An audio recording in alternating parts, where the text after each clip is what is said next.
One of the things that I don't think that we really have come to terms with, and this is if you are a believer in God, is that everything that is happening in our world is given permission by God.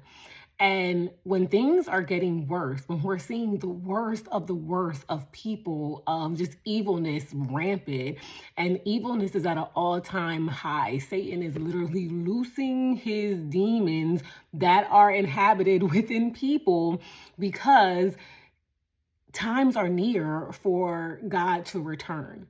And so when we're seeing all of the confusion and the hatred and the evilness and who it's coming from and where it's coming from, this should let us know that we need to get our lives together. We need to be serious about who our allegiance is to. Where are we walking? Who are we living under?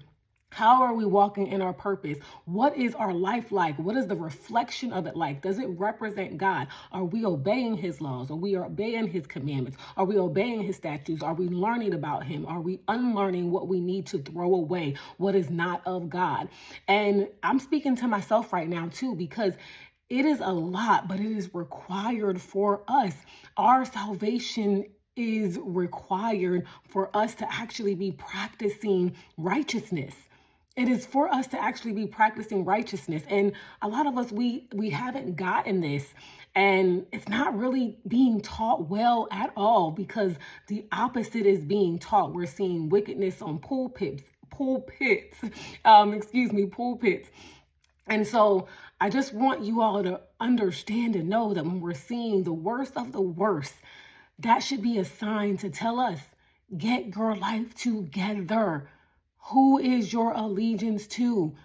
Because I think that we all think that, oh, God knows my heart. And we have all these biblical verses that justify our bad behavior and think that that's going to be okay to take to God. And that's going to be good enough for our salvation.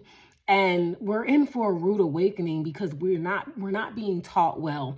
And I just want to read one scripture. I don't want to make this too long, but it says in Proverbs 21, verse 1, it says, a king's heart is like channeled water in the Lord's hand. He directs it wherever he chooses.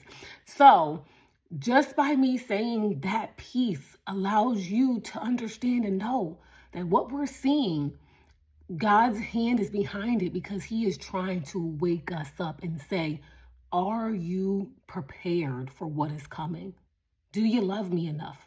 If you love me, follow my commandments.